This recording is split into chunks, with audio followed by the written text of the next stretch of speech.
Hello, everybody, and we are live on the Zodcast from the ether into your internet. This is the official Zodcast, but it really isn't an official Zodcast because Patty is on vacation. That's why the thumbnail looks terrible, because all those beautiful thumbnails are made by Patty.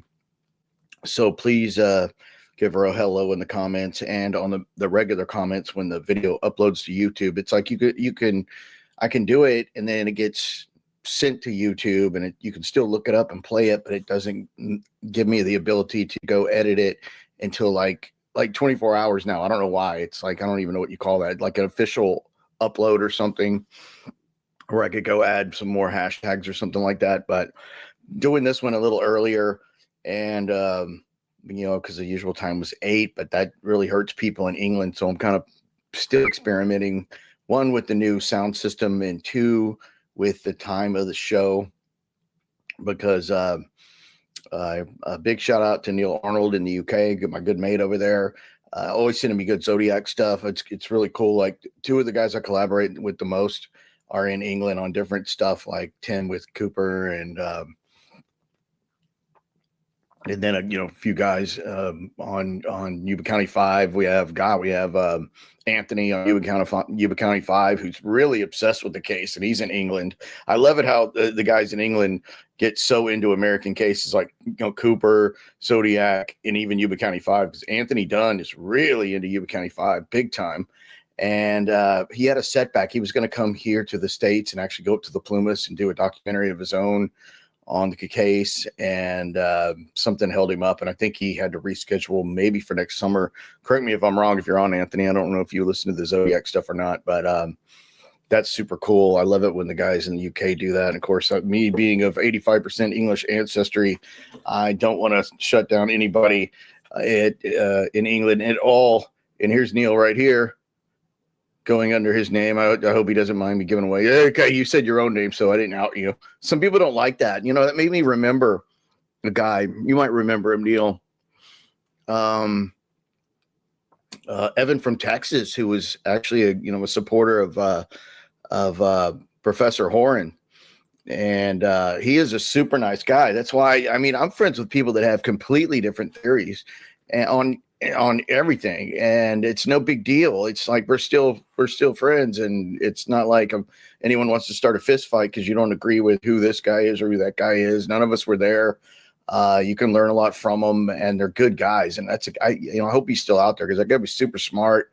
I know he liked to keep a little profile, but I always remember when somebody sends me a personal email or a personal note or a text, like if they think I'm down or I look bad or I'm struggling at work or whatever. And Evan did that once, and I'll never forget that. He's just a super good guy. Hey, Kathy, good seeing you. So everybody say hello to Patty. I'll be doing just a little bit of modding. It's going to be kind of a short show, but I wanted to put out a couple things found by Neil Arnold in the UK, and that are great, because I think the most important thing about some of the things that we'll be talking about, we're going to be talking about Alfred Hitchcock, of course. And I have discussed the Alfred Hitchcock episode of Museum Piece before on the Zodcast, for the old timers that remember, because I am convinced that Zodiac watched that episode of Alfred Hitchcock Presents and was influenced by it.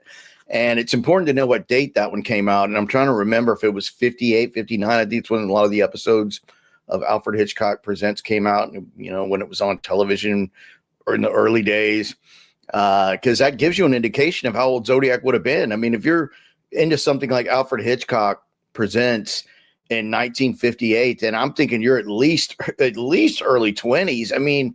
Maybe a 16-year-old would enjoy it too if you're watching it with your parents. I get it, but I'm thinking you got to be at least early 20s.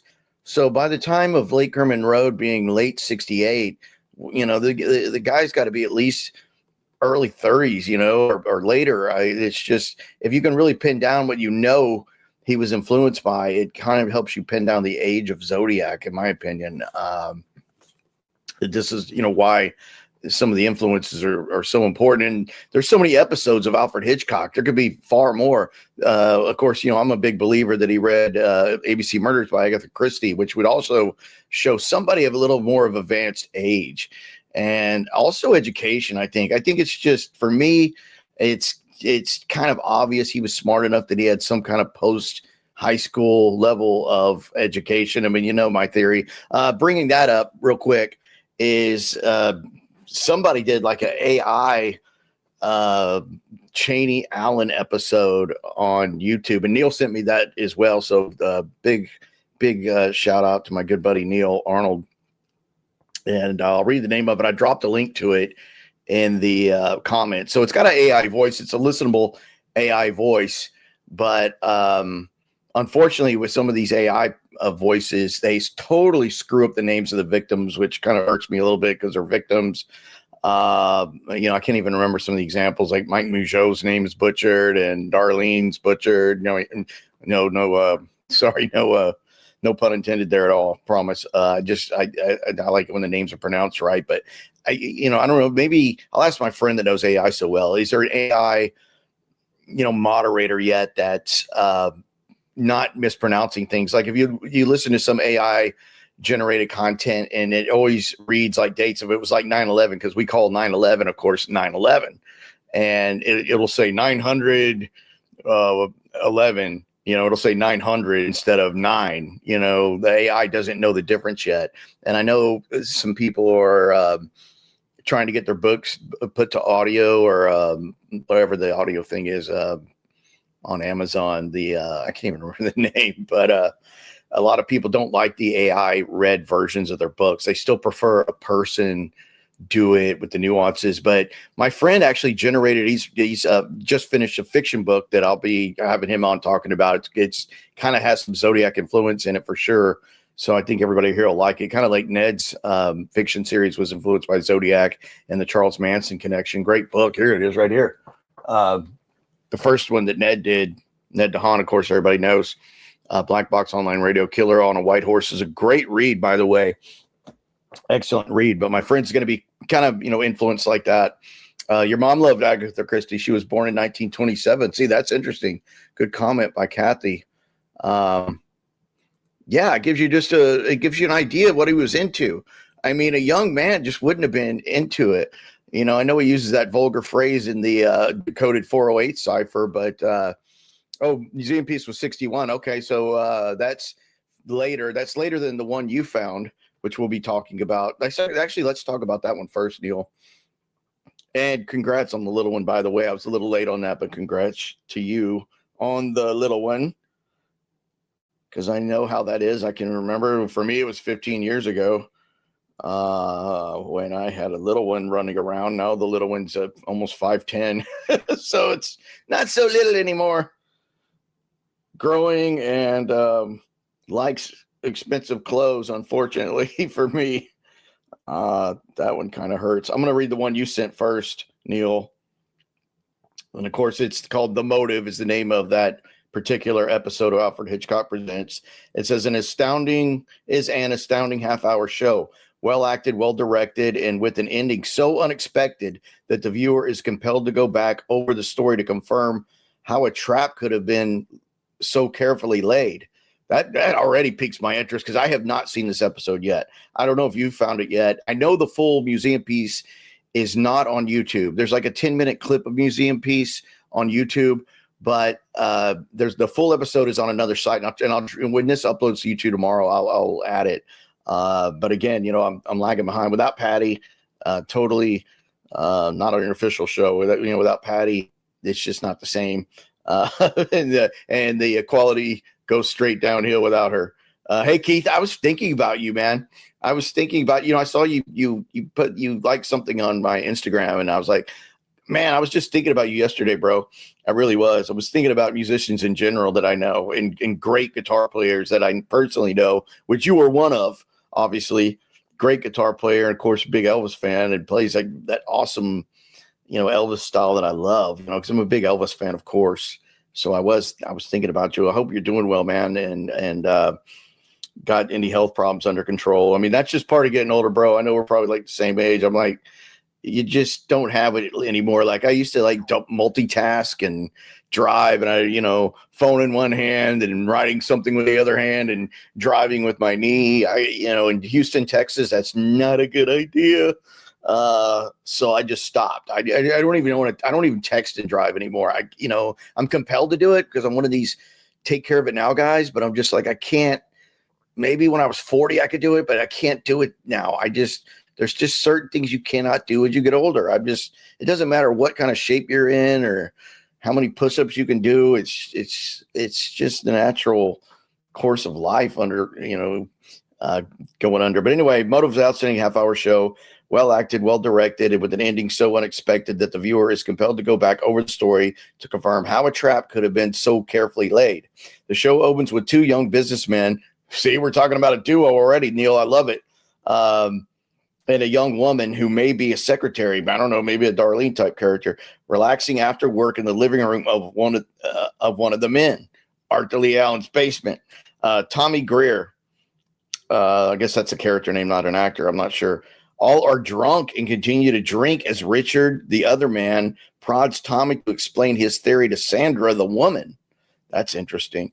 Greer displays a large chart he has made that tracks the number of murders in 1957 and so far in January 1958, along with the number that have been solved and those where a motive is known.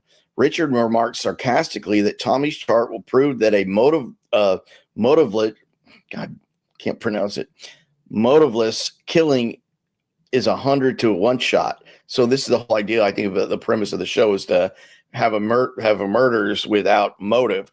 Sandra leaves, and the men continue to discuss Tommy's theory, with Greer claiming that Richard got him started on his hobby. Tommy's research has led him to the conclusion that perfect murder is a cinch if you have no reason for committing it. That is so interesting because there's no way that the Zodiac knew. I mean, high chance they knew Darlene, and it could be like an ABC Murders where you had, the one targeted kill and the rest were just to confuse everything and it becomes something bigger. But I love this because this is great, Neil. Tommy's research has led him to the conclusion that the perfect murder is a cinch if you have no reason for committing it. I know I read that twice, but that's important. But Richard continues to goad his friend.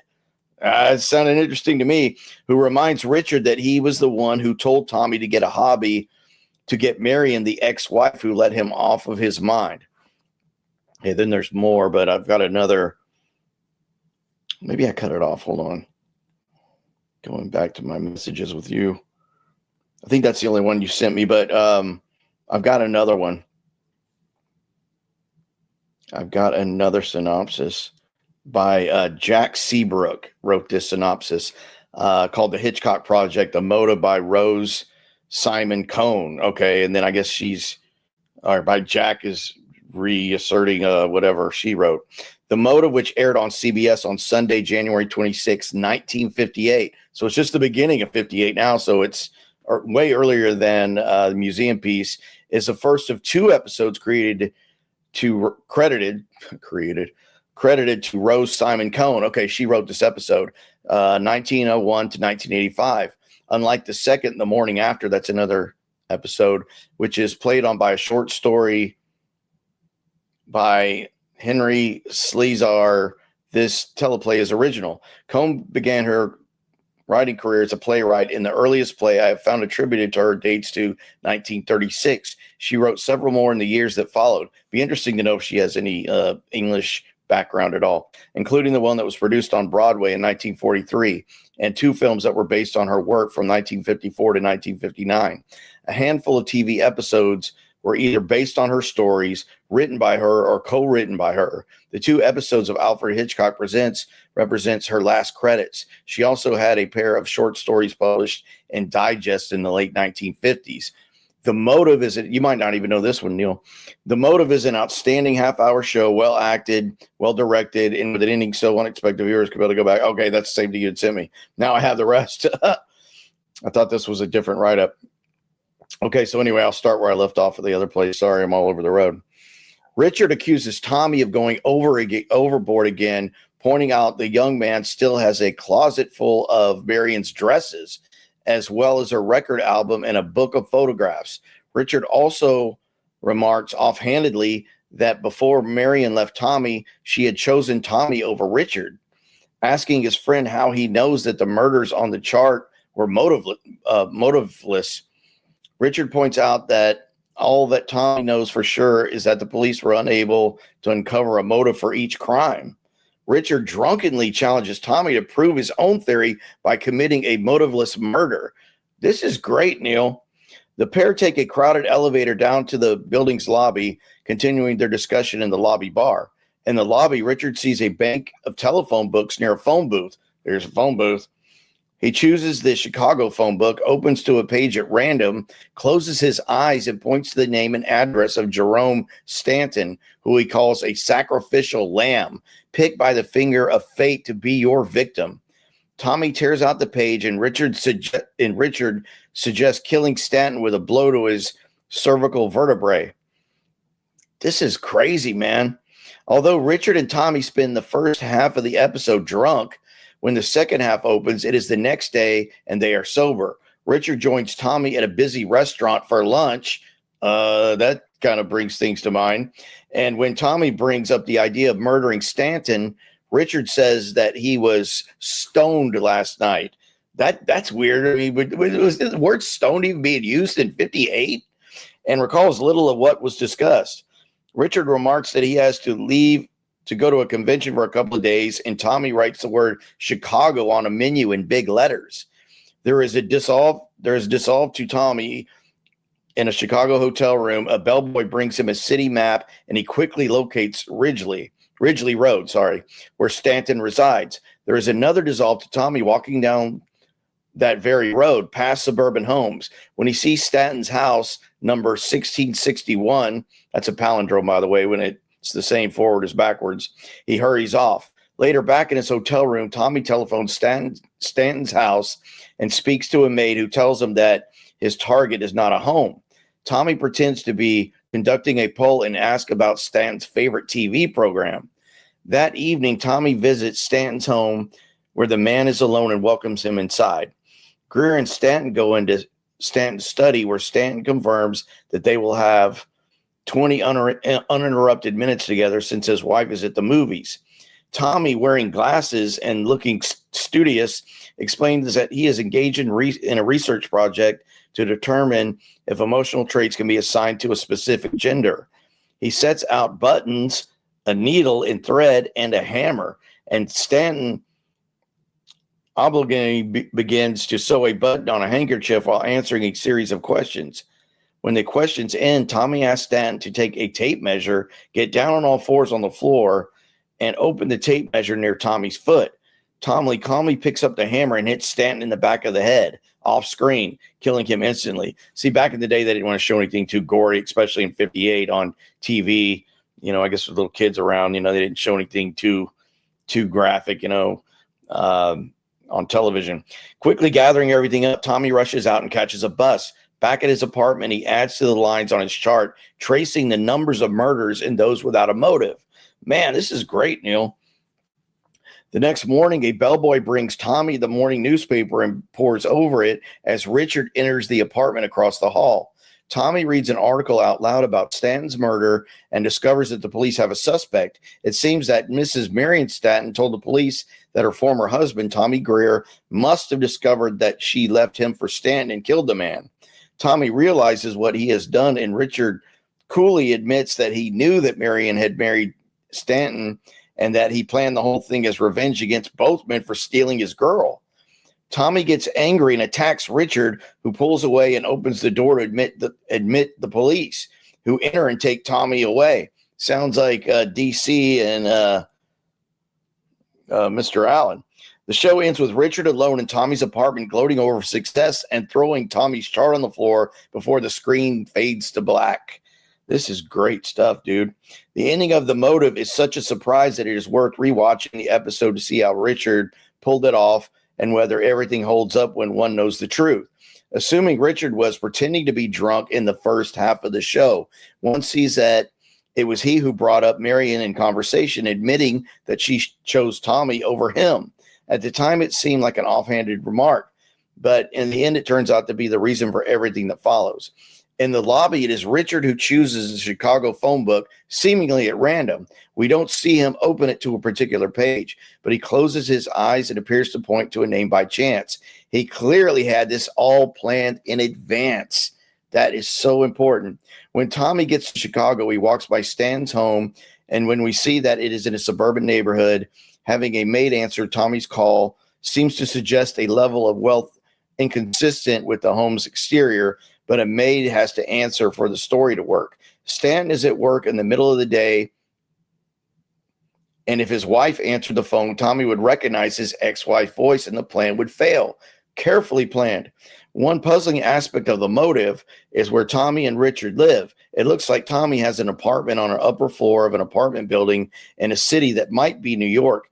Yet when he and Richard take the elevator, it is very crowded, as in the building's lobby, which has a bar. Both the elevator and the lobby seem like they are in a hotel, and the fact that the bellboy brings Tommy the newspaper in the morning seems more like what would happen in a hotel than an apartment building. For the pieces of the story to fall into place, there needs to be a reason to have telephone books from other cities in the lobby. Another question that springs to mind is how Tommy could not know where Marion is and to whom she is married if he is so obsessed with her that he keeps her dresses in his closet even after enough time has passed for them to be divorced and her to have remarried. Perhaps time has stood still for Tommy, and he does not want to know how Marion has moved on, hoping instead that she will walk back into his life as if she never left. The attitude towards women shared by the men in the motive is troubling when seen today, but it may not have been so unusual in 1958. That's very important when looking at anything, how the attitudes were of the day. Because like with the Zodiac case, this is well over half a century now, not well over, but over half a century now. And the attitudes were just different, especially towards like people like Arthur Lee Allen, who obviously had a penchant for, hey, Fu Man, had a penchant for, diddling kids. And back then they saw that as something that you could be rehabilitated from. I mean, now the only way to rehabilitate that is castration or the DP, if you know what I mean. As being politically correct, I'll say unalived him. In the first scene, Sandra is little more than window dressing, seeming to be a secretary having drinks with two of her male colleagues after work. She looks at her watch and sees that it's almost 7 p.m. right before she leaves. A woman near the phone booth asks to use the Chicago phone book and is portrayed as a nuisance, while Marion, around whom the entire episode rotates, is never seen, but is presumably so desirable that she is worth committing murder over. Finally, when Tommy and Stanton are chatting and Tommy is pretending to conduct a survey, they share a laugh about the idea that women could be logical. The motive portrays a man's world with its two lead characters seeming like they would fit well in the melee of TV series Mad Men. Is it any surprise that this episode was written by a woman whose male characters seem to display so many unlikable traits? ? Of course, the murder is impossibly clean and simple, the type of uncomplicated instant killing that was familiar to viewers of the time, and that Hitchcock would later discredit in the famous murder scene in the kitchen in Tom Curtin. The Motive is an excellent episode of Alfred Hitchcock Presents, moving swiftly from start to finish, entertaining with a truly surprising conclusion. This is one of the 49 episodes of the Hitchcock series that Robert Stevens, 1989, directed. He won an Emmy for The Glass Eye. That's interesting. I mean, here you have two men wanting to commit a motiveless crime. It's just, no, thanks, Mark. I appreciate it. Yeah, definitely trying to get back into it. And it helps when I'm getting good material from guys like Neil. I really appreciate it. And, it's great to know that guys are always out there looking for new stuff, like Drewzer or my good buddy, Ross Geraci, constantly looking for new stuff. Ross does a little bit of everything, movie reviews, but he also does heavy Zodiac. And Ross's, of course, specialty, as I'll say, is the non-cons, which are great. Especially, I love Edwards and Dominguez. If I had to pick any non-canonical Zodiac crime to be Zodiac, would be Edwards and Dominguez, and definitely not Sherry Joe Bates. I'm 99%. No, I'm not even 99. I'm 100% that Zodiac did not do Sherry Joe Bates. That's somebody else. I mean, that was a rage killing like there never has been. I mean, there's just Bates, in my opinion, was not Zodiac. I think he just took credit for it because he was aware of it. Could have been in the general area around 66. Maybe Pomona's kind of close to Riverside, although Sherry Joe Bates' murder was printed in the San Francisco newspapers. That's true. There's no doubt. I've seen it. But it would have been very, very talked about in the Pomona area, being right next to Riverside. So you can't get around that. And so the motive, that's a good one. Really good find by Neil.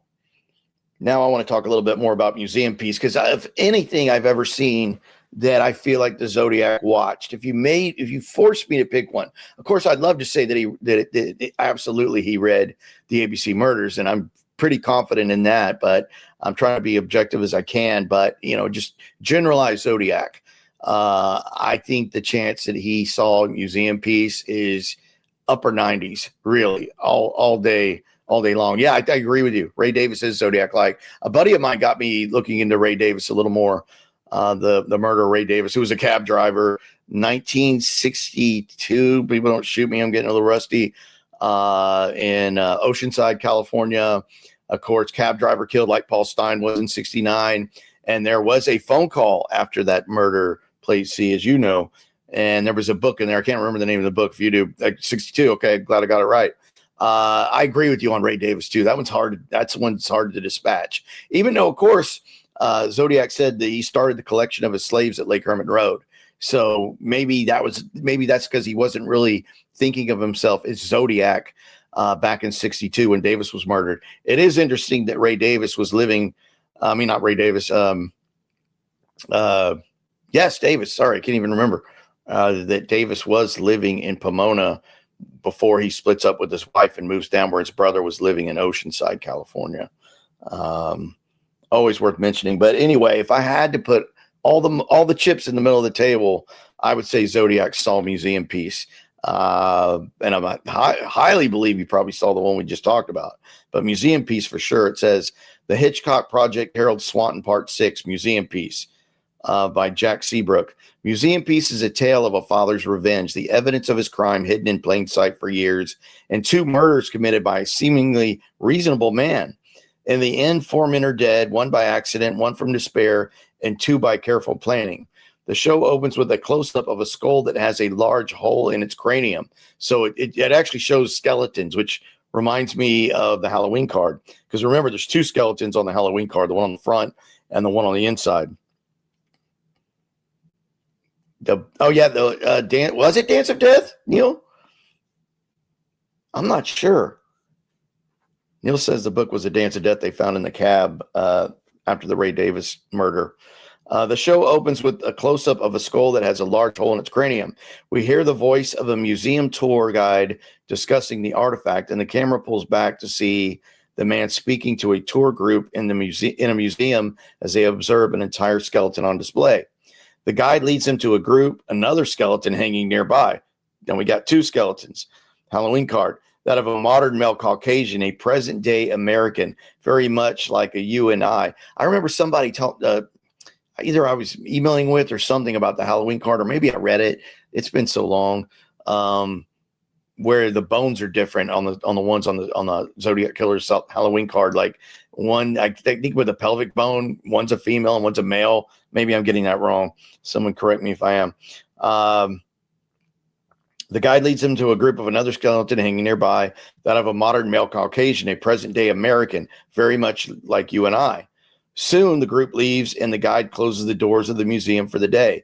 He discovers that one man has remained inside, examining a series of primitive obsidian knives displayed atop a glass display case. Like Chekhov's gun, the focus on knives at this early point ensures that one of these knives will be used later in the episode. Now we introduce knives. The visitor identifies himself as Newton B. Clovis, an psychologist who walks with a cane due to his old skiing injury. He opines about the men who fashioned the knives and suggests that one in particular was sensitive and artist. I'm thinking he meant sensitive as an artist, but it says sensitive and artist. Clovis examines the second skeleton and notes a break in the leg, comparing it to his own injury. The guide whose name is Hollister says that the skeleton is that of a man he knew who died many years ago. Hollister invites Clovis for a drink before dinner, and the shot dissolves to inside of Hollister's home, which is attached to the museum. The room is decorated with numerous objects, including a stuffed and mounted prairie falcon, a selection of Boy Scout merit badges. That's interesting because, David Faraday, if you want to make another Zodiac tie, was a Eagle Scout and had another award that I don't know if it's higher than Eagle. I was in the Boy Scouts when I made it to life. I think that was a little heart patch, but Faraday was literally a Boy Scout, and by the term Boy Scout, but he was a really good kid and an Eagle Scout in Boy Scouts, and a stuffed fox in a glass case. Hollister calls the fox. I don't even know how you pronounce this. Circe. I'll have to watch it again to remember the pronunciation. Circe, maybe, the temptress, and tells Clovis that of all the items in the room on display belong to his son. Hollister then narrates his son's story, and we see the events portrayed in a flashback. Young Ben Hollister is seen tracking a fox outdoors with a rifle. After several days of tracking, he discovered that the fox's den was in a barn. Ignoring a keep out sign, Ben climbs over a fence and follows the fox into the barn, unaware that a young man and woman are in the midst of a passionate embrace up in the hayloft. Ben shoots and kills the fox inside the barn, and Tim McCaffrey descends from the hayloft and recognizes the hunter, describing him as nature boy Hollister. Tim confronts Ben as a trespasser, and the young woman accuses him of stealing pigeons. Tim calls Ben a coward, and Ben asks him to step outside before turning to walk away. Tim picks up a pitchfork and hurls it at Ben, who ducks. His rifle goes off, and Tim is shot through the eye and killed. The woman in the hayloft calls Ben a murderer.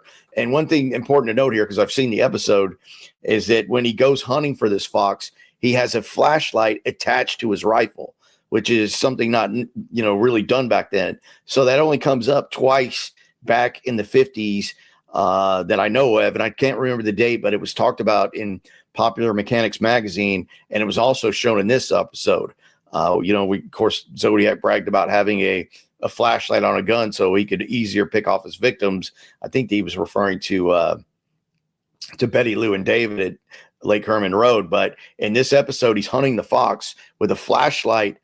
I don't know if he taped it or how he fixed it to the gun, but it's one of the first times on television you see somebody hunting with a flashlight literally attached to the gun. Of course, Zodiac brags about having a pen light attached to a pistol, and you can remember Don Cheney explaining how Arthur Lee Allen pointing a pistol with a flashlight at the wall to show where where the bullet would go, where the light was shining. Cheney describes that in detail. So the poor guy is killed over nothing. He was just over a total happenstance. After a fade out, the camera fades on Hollister in the offices of the district attorney Henshaw, pleading with the DA to spare his son. A newspaper story has accused Ben of killing Tim McCaffrey on purpose, like he killed a specimen for his collection. Hollister blames Henshaw for the news story and asserts that the negative publicity will ensure a guilty verdict at trial. He accuses the DA of targeting Ben because Tim's father's support put Henshaw in office. See, it's political.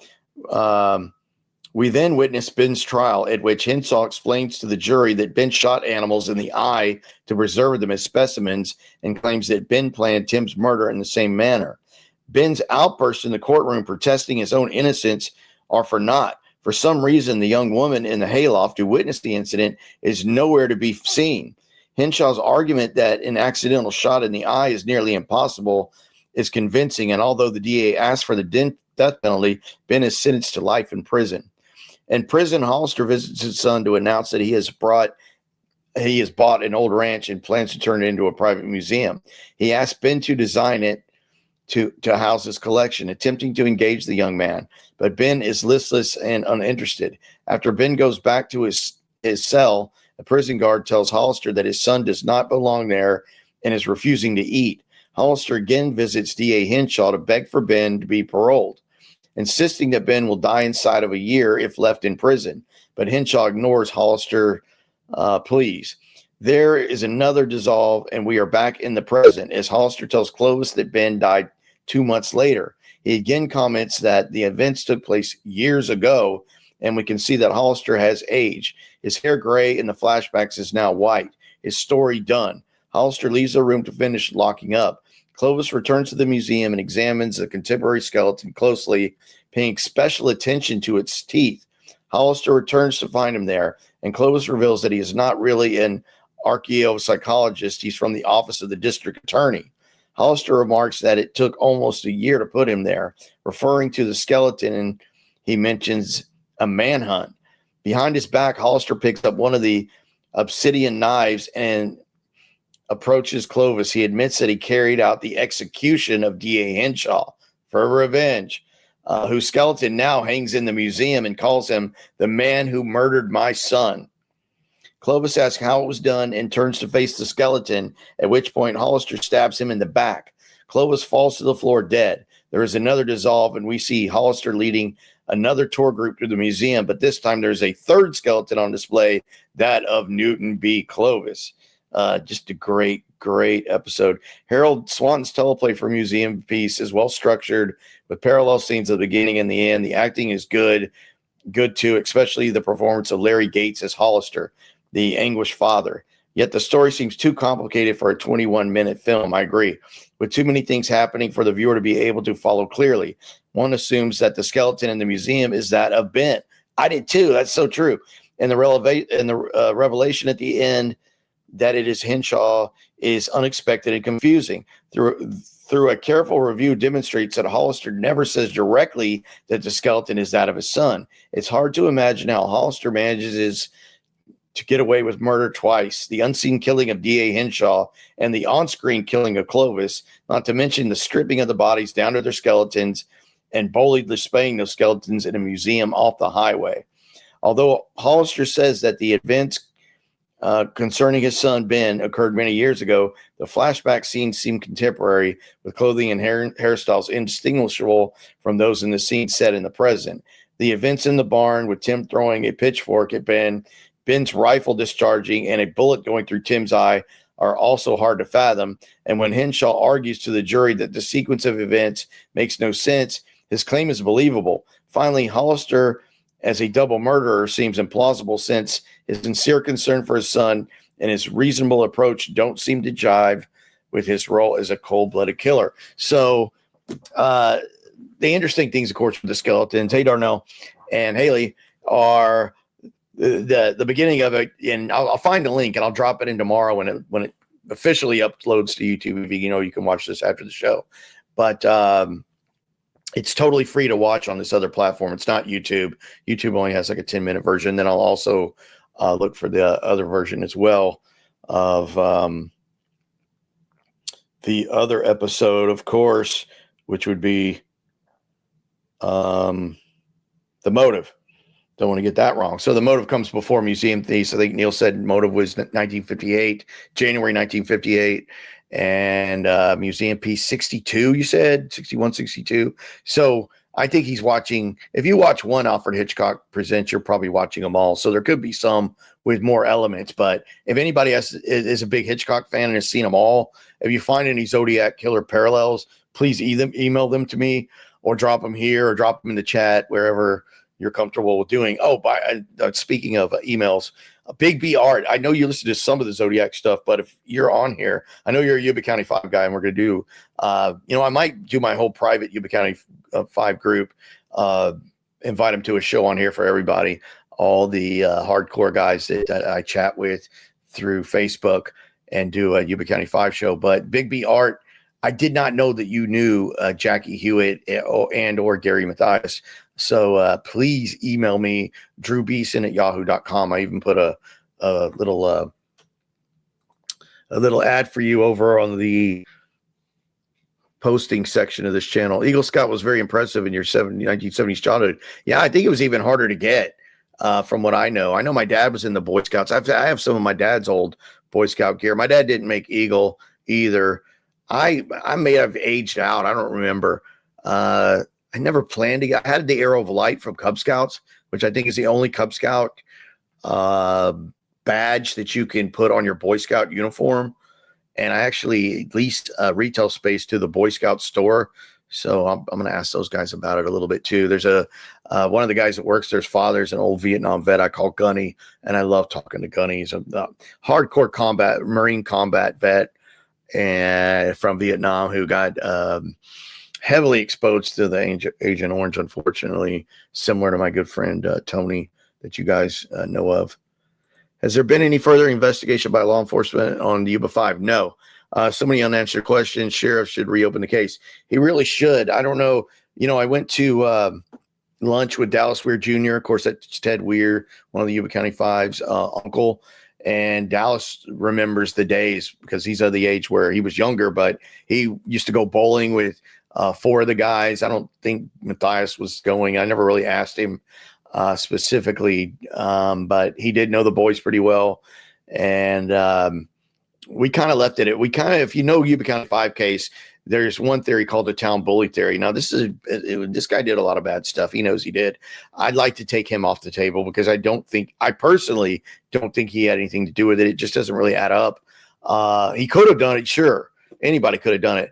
I'm the first person that spoke with the boys' coach at the time. No one had interviewed the guy since it happened. I mean, the police interviewed him once when it happened, and he kind of becomes like a bit of a dark horse suspect, and he's a bit of an odd guy, but I don't think he had anything to do with it. I spoke to him on the phone for well over an hour. I just don't think he did, and he's kind of a strange duck, but I can't say for sure. Like anything, I wasn't there, but I just don't think he does. I think, everybody kind of knows where I go with this, but the way I kind of left it with Dallas and Tony Wright, of course, who wrote Things Aren't Right, Disappearance of the Yuba County 5, and can't see it here. He inscribed it for me. I might have read this before. Drew, thank you for all your work on the Yuba County 5 case. I am happy to have you as a friend, and I hope we see the day where there is justice for the 5. That could not have been a better inscription from Tony that just showed up here. Thanks, Tony. I'm just giving you props and you show up, bro. It's like on cue. But that's kind of where I'm thinking, to that question. So, yeah, man, justice for the 5. And let's push it further. Let's push it further. Tony's come up with some just great theories, like, how did Joe crawl all the way back to the mountain house without getting hypothermia? Yes, he's going down in elevations, but they're switchbacks. And Tony brilliantly said, how does he do that? When he's probably not dressed for the winter because he never planned for getting his wife's car, and was his wife's car, if you want to be a Yuba County 5 nerd like we are, stuck up the Oroville Quincy Highway, which was pretty bad back then. Tony's actually been to the area. So is my buddy Keith. Keith's been up there. I'd love to find the satellite image of the original trailer. And I think Eduardo, if I'm not mistaken, Tony, said that someone else other than Mike Joyce made the trailer. So we can kind of take Mike Joyce off the table for Yuba County 5, but Mike Joyce absolutely was the gateway firebomber, in my opinion. Hopefully Mike is dead or I'll be sued for my computer, and Corky too, who needs to make an appearance since it's a Zodcast. And that's a shout out for Patty because Patty isn't here. Everybody say hi to Patty, making this an unofficial Zodcast. That's why that everybody's not here because Patty's not here. But she will be back, and the graphics will be back, and the running of the chat boards will be far better with her at the helm. But yeah, I think it should be reopened. I don't know. Maybe Tony would know that better than I would. And I'm glad that Tony is the guy that knows it backward and forward. Yeah, Tony's the Richard Grinnell of the Yuba County 5 case. He really is. He's the Richard Grinnell who, the singular guy that knows it all, for the case. That's why I love it. I'd call Tony the Richard Grinnell as to Zodiac, as he is Yuba County 5, which is great. In the Hitchcock episode, None So Blind, I think you watched a lot of them, Neil. A man creates a false persona, wig, makeup to kill a relative. That's interesting. The guy's watching something like Alfred Hitchcock, or maybe The Twilight Zone too, as somebody mentioned earlier. It's just right up his alley. Why wouldn't he? the comic book stuff. I love obviously he's got this comic book thing going. And if you look at the comic book editions like Red Rider, the symbol from the Red Rider coloring book that he uses in a couple of the correspondences, or at least one. I think it's on the Halloween card, one other card. Maybe, shoot, I'm getting rusty. Maybe the Pines card. I don't remember. It's hard when you do multi-cases, especially when you're getting to be old like me. But, you look at stuff like Red Rider, you look at some of the other comics he may have been exposed to. Of course, Tim Holt had The Wheel of Death, By Fire, by Rope. I don't remember the year that exact Tim Holt comic, but of course, Tim Holt was a real actor for RKO Pictures, who did visit Don Cheney's high school while Don Cheney was there to do a Boy Scout event. Going back to the Boy Scouts, he did a Boy Scout event. That's why Tim Holt was there. It was specifically for Eagle Scouts, and I believe Don was an Eagle Scout, or made it to Eagle Scout, because early on in his Cub Scouts, his mom was a den leader. I don't know if she was in the Boy Scout troop, but she was in his Cub Scout den, as we called it. I kind of remember my Cub Scout days, even though it's going way back. But I think I kind of aged out, because when I was left Boy Scouts, I was about to turn 13. And then we had something that was called the Leadership Corps, where these dudes just kind of got together. The older guys would get together and kind of watch after the younger scouts and still go camping and stuff. You were just called Leadership Corps. You still wore your Boy Scout uniform, even if you weren't in. You didn't have to be an Eagle Scout to be in the Leadership Corps. I think it was just guys that I don't even know if there was an official age. I can't remember, but I remember we had like a Leadership Corps, but I never did it. I just kind of dropped out after a while. I had, camped out enough. I don't know if it's old or not. In Zodiac circles and messages, I only hear it come up in Popular Mechanics and this episode of Museum Piece from 58. I don't know. I really don't know. If there's an older one, we should look for it. I don't know. I'd love to see Sherry's murder solved. I don't, period. They have some DNA from it. I know there's been some discussion about where and why and who it attaches to. We do know that this kid, I'll say, they found, who did fake some of the letters. We know that now for fact. They never released the kid's name, but they did determine he couldn't have been Zodiac. I think either by age or the fact that there was absolutely no trace of him ever being up to Vallejo or the Bay Area in general. I'm not sure, but I think he was too young, to have been the killer of Sherry Joe. This kid that faked some of the correspondences, and he basically admitted he just did it to be, just some kind of sick-minded kid taunting her poor father. Loses his daughter, and this garbage bag kid. I don't know if he was 13 or 14. Ross, if you jump on at any point, even after it uploads, please correct me if you ever found out how old the kid was that was faking some of the Sherry Joe Bates correspondence. I don't think it was all of it, but now there was even more than what was originally thought. Yes, Dance of Death. That's it. You're right, Neil. The book was called The Dance of Death that was left on the seat. That is now ringing a bell. Yes, it is.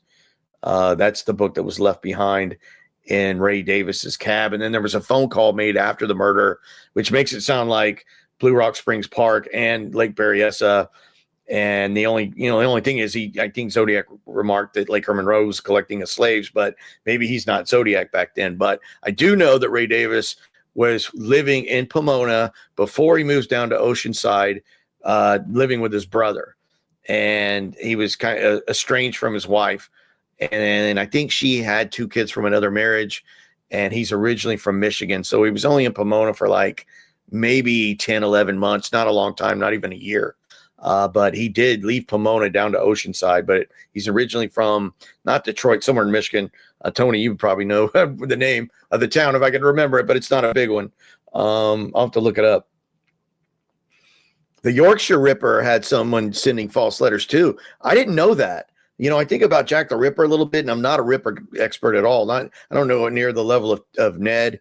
And I know Ned still does a lot of Ripper, but Ned, if you're watching, that's definitely something worth looking into too. I don't know what time it is in the Philippines. I think, Ned, you're there. The Yorkshire Ripper had someone sending false letters. I did not know that, Lee. I'm definitely going to check that out.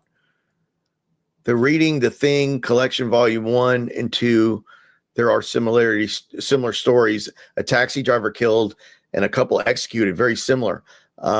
Yes, The Thing. I know about that because Sepher sent that to me. I've got the screenshots of The Thing, and it's John Wilkes Booth is the killer.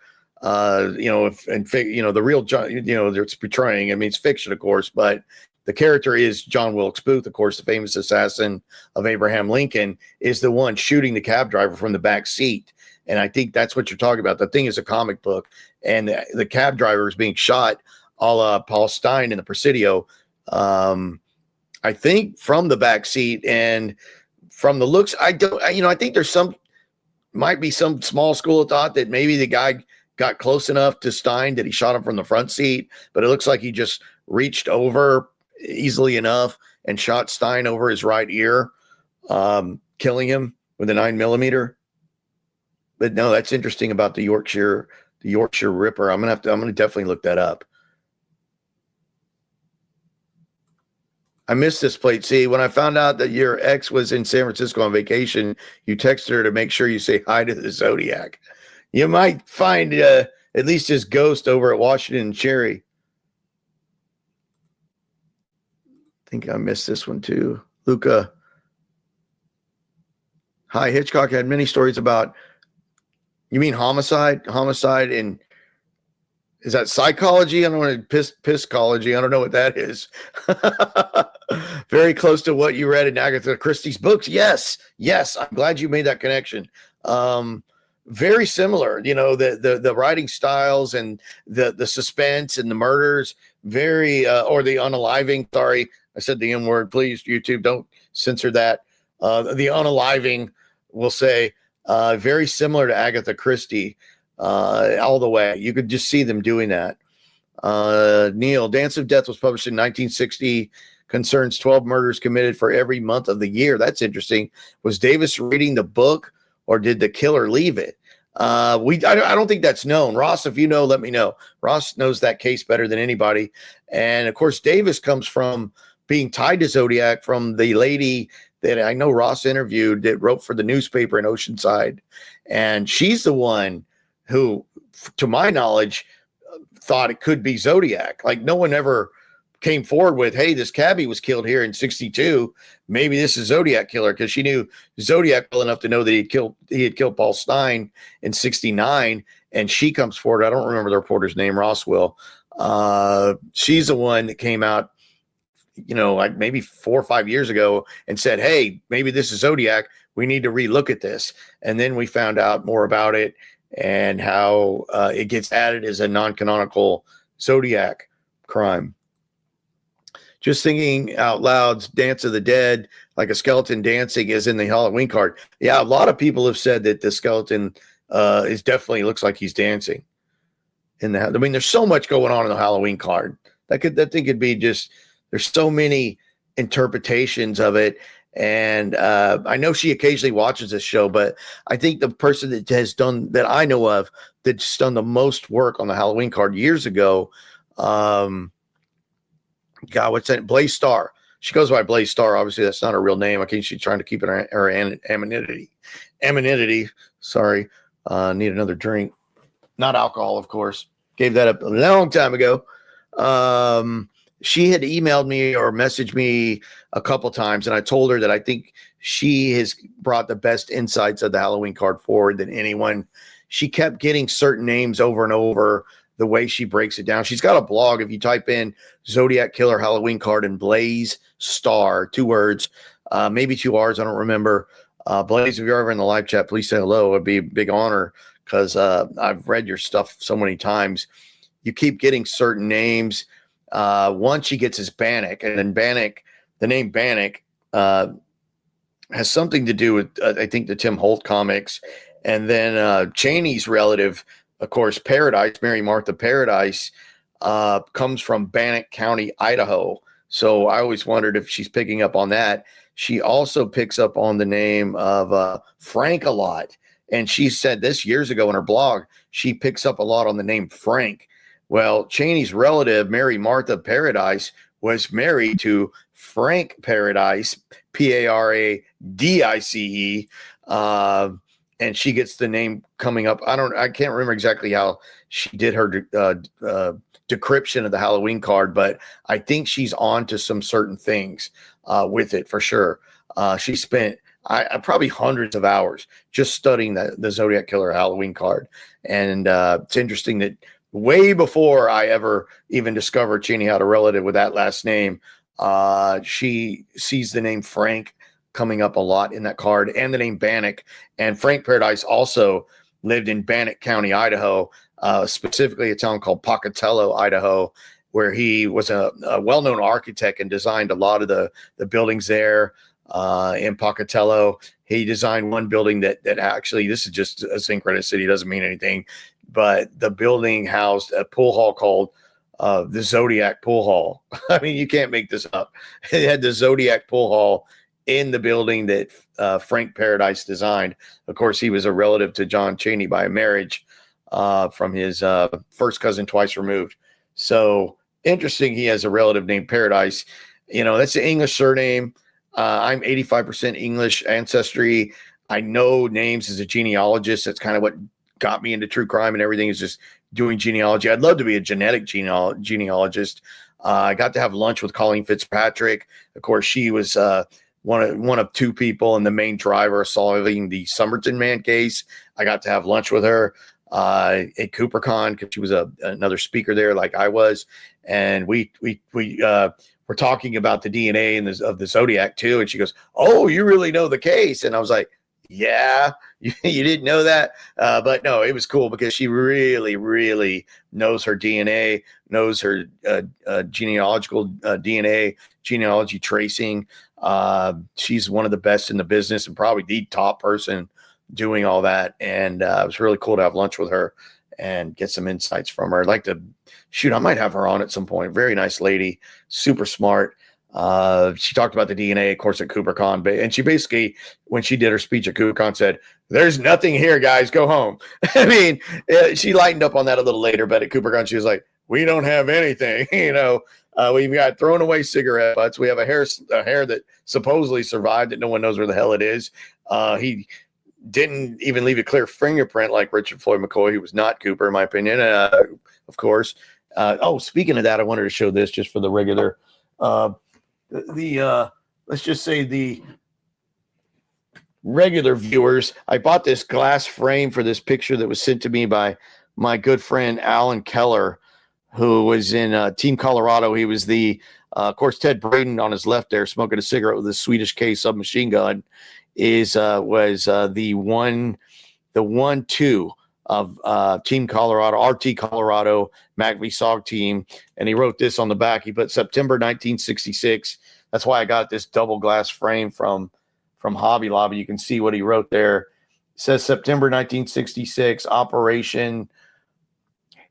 It looks like Hastings, he wrote, Operation Hastings. Ted Braden and Alan Keller awaiting transport out of Indian country. I've never heard it referred to as Indian country. I don't know if that is Laos or not. Of course, they call that going over the fence in Special Forces, McVie-Sog. To Drew Beeson, I'm still a believer that Ted was the real DB Cooper. Thanks for all your work, Al Keller. Love Al Keller. Such a great guy. Got this great double-sided frame from Hobby Lobby. Worked perfect because I wanted to be able to brag and show both sides of that. So thank you so much for that, Al. I'll be covering a reading pretty soon from Seals on Trail that my buddy Ken Comboy wrote. Soldier of Fortune. Yep. Hey, Evie. Move along. Yeah, I haven't either. You know what? I haven't either, but I'm going to be jumping back on it real soon. And that's why I really, really appreciate guys like Neil that send me new material like that. He's also had a couple of more new finds that I'm going to put up probably next week. Neil's, I think, primary digging into Zodiac. Neil used to do a lot of cryptozoology stuff in England, which is great because no one's really covered that in England. Here we have a lot of guys that did it, like David Politis, that eventually moves over into Missing 411. That kind of grew out of him being more of a study of cryptozoology, Bigfoot.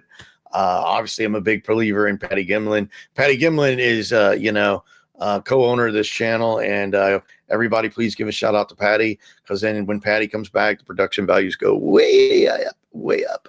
And I hope she has a good vacation, and we'll be back soon.